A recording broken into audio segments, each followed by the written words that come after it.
TorahCafe.com.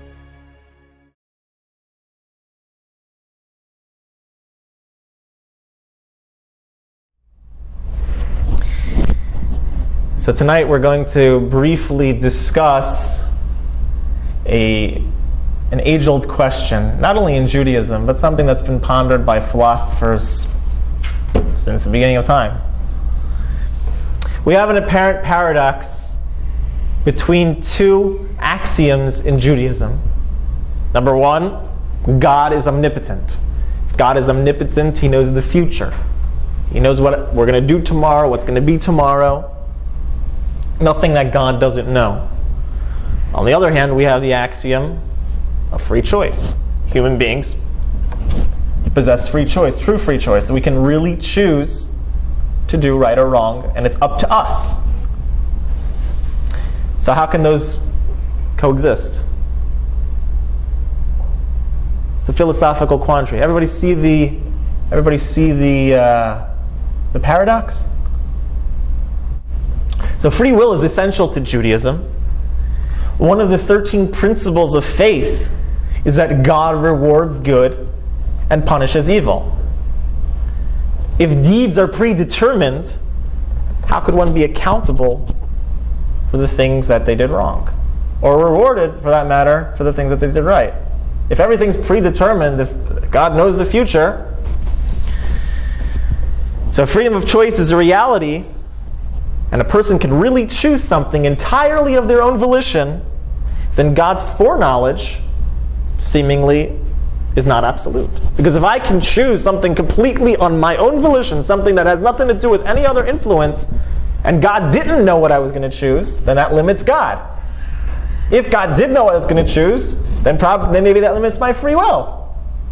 So that's the paradox. Now, this question, this paradox, has been addressed in the classical works of our sages and the major rabbinic philosophers for many generations. It's a very, very deep subject. Countless volumes could be dedicated just to discussing this one topic. The Rambam, Maimonides, says that the full answer to this, he describes it as longer than the measure of the land and broader than the oceans. But I want you guys to come back in the future. So we're just going to give some general principles, some food for thought, and lay out the conclusions that have been discussed in our tradition. Again, realistically, tonight we're only going to highlight some general concepts. Some various approaches of the early sages, at least examining their works on a superficial way, shows that some of them tend to limit God's foreknowledge, or some of them tend to limit limit human free choice. If you look at them, if you look at their writings in a superficial way, you'll be able to see that some of them seem to limit God's foreknowledge and some of them seem to limit God's free choice. But if you look in a deeper way, you'll see that it's not the case anyway. That's just whatever. That's a side point. Let's start off with an idea. This paradox that we have in front of us, and in general, there are several major paradoxes in Judaism. All the paradoxes are only perceived paradoxes. They're not real paradoxes. They're made, the reason that they exist is because everything in reality is divided up. We have two different perceptions of reality. The human perception of reality and the divine perception of reality. Another very interesting paradox that we've discussed, at least in passing several times, a paradox in Judaism. On the one hand, we say that God fills all places, God is everywhere. On the other hand, in order to create a world, we say that God withdrew. That there's a place where there's an absence, or at least a perceived absence of God. So on the one hand, is God everywhere? If God is everywhere, how come I don't see Him? How come I see all sorts of other stuff? I don't see God. And if there's all some other stuff, is God really everywhere? So that's another paradox that exists in Judaism. Is there other stuff? Is there a place that's empty of God? That we're able to exist, that we're able to be here? Or is everywhere filled with God? And we've discussed one at least basic perspective, or one food for thought way to think about that. We discussed that even according to science, that if you look at everything in the world, you see human beings walking around, you see chairs, you see tables, you see what you see. Cars, trees. If you were to break that down, if you were to put on glasses that magnified everything 1,000 times, and you could see everything as molecules floating around, you'd see a very different world than what you see right now looking without the glasses. And if you then took off your 1,000 magnified glasses and you put on 1,000,000 magnified glasses, and you saw everything on its atomic level, and you kept increasing the strength of the magnification until you put on glasses that were 1,000,000,000, and all you saw was energy. Science says that matter and energy, it's theory of relativity, matter and energy are the exact same thing, just on a different perception of two different things. It's a different perception of the same thing. One as matter, one as energy. So at the same time that we know that everything in the universe is physical energy, we also know that everything is physical substance. Which one's the right? When you're looking at the world now, or when you look at the world with the glasses that magnify everything, where you could see everything as energy, which one is reality? Or both. It's just two vantage points of the same thing. So there's not truly a paradox. It works a similar way. I suppose that's a similar way that we can look at the way that God fills all places, that God's presence is everywhere, but at the same time that there's a perceived absence in order to create a world. That it's two vantage points. Does the world exist or doesn't it exist? It's two different vantage points. They could both be true, but to us it seems like a contradiction. So far so good? This is deep stuff. So a human being is confined to, his experience of reality is confined to the five senses. Anything beyond the five senses is beyond his scope of reference, that nothing exists, so to speak, beyond those five senses. So when we're trying to envision ultimate truth, we're left in a state of confusion. Because when we see the world, I see the world as I know the world to be, as my five senses will allow me to see them.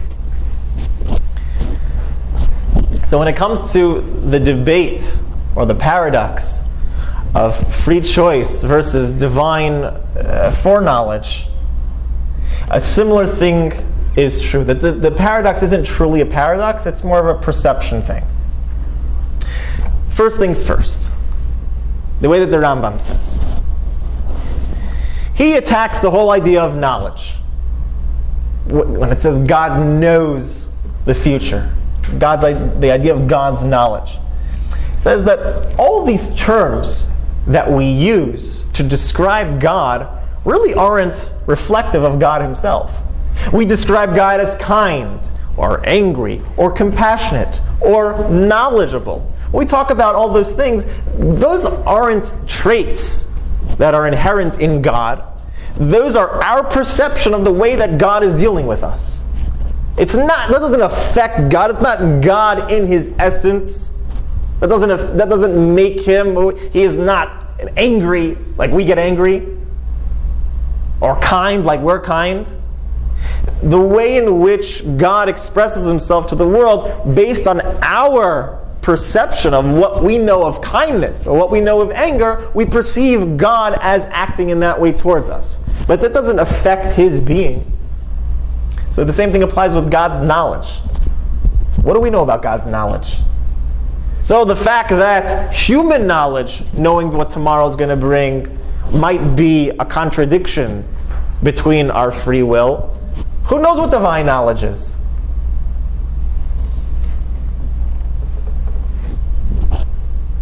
So we as human beings cannot even pose the question. Why? Because we lack the ability to know in what manner God knows all of creation and their activities. So we don't even know what knowledge is. We say God has foreknowledge. We don't even know what that means. God's knowledge.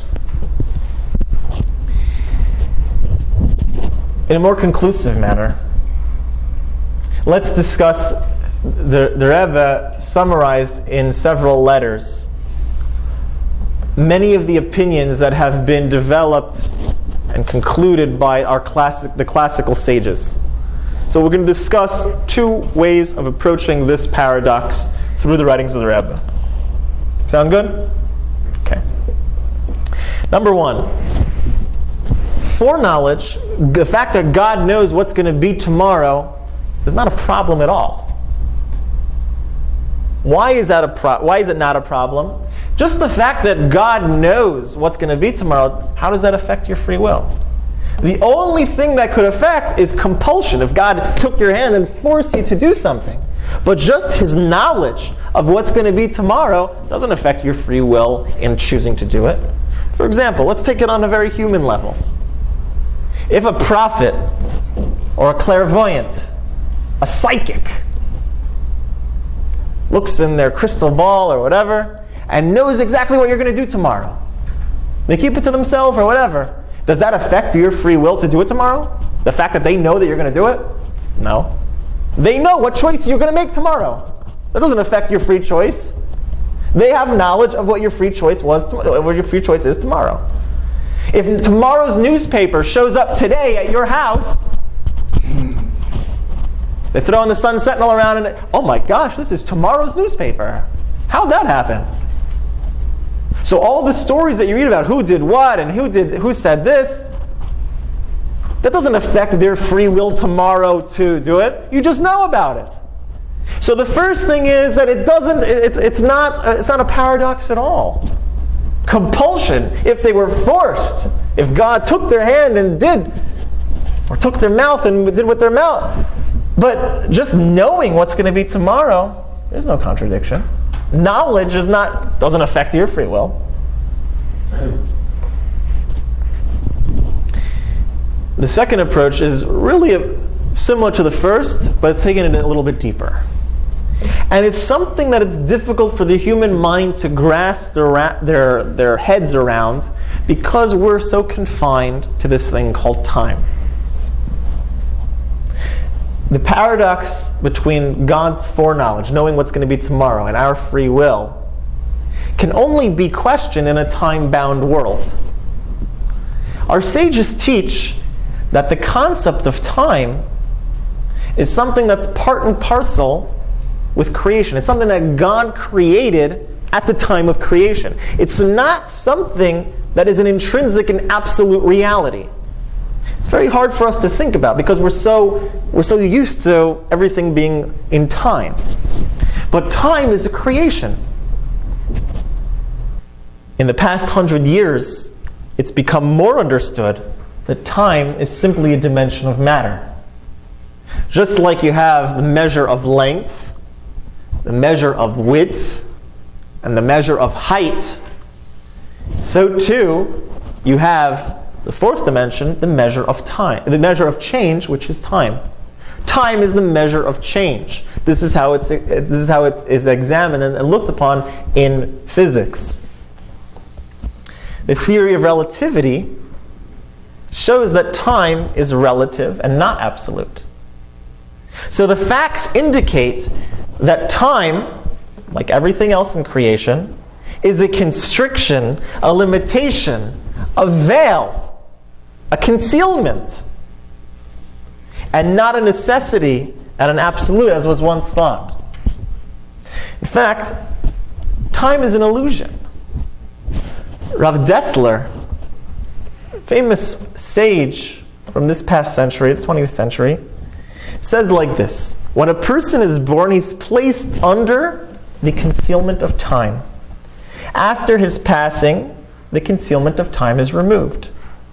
And he will view everything simultaneously. Again, we can't fathom what this means because we're so confined to time. But once that veil is removed, we'll see everything simultaneously.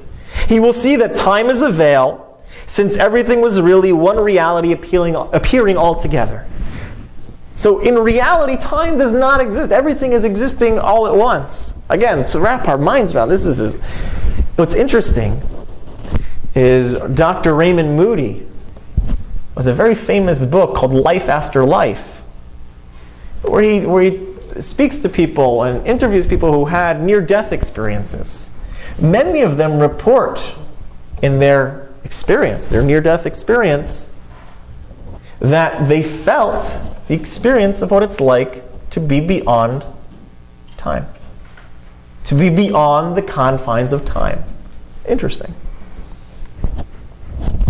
So from the divine vantage point, there's no such thing as time. God exists. The spiritual world exists above time and its limitations. Now, again, it's hard for us to imagine what that means, but if we can picture it in an analogy, a way to kind of get some frame of reference as to what we're talking about over here. Rav Dessler uses the analogy of taking a card with a hole in it over a map. We're going to use a slightly different approach. Imagine you're on a train.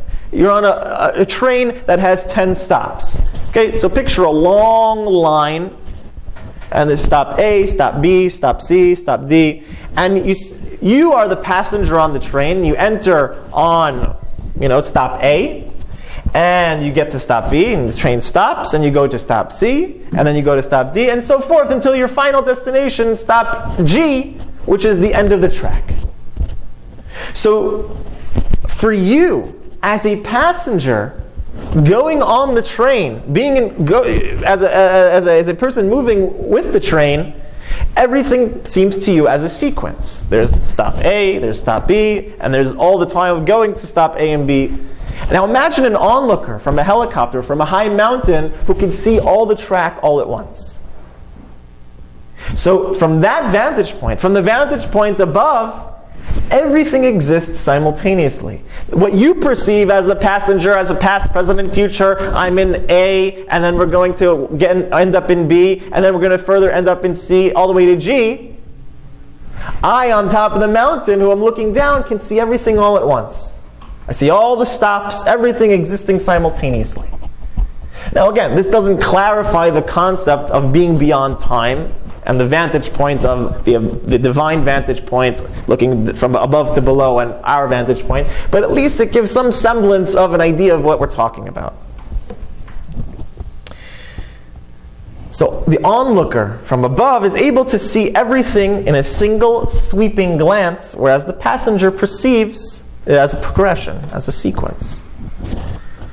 Being that God is beyond the idea of time, past, present, and future are all equal to God.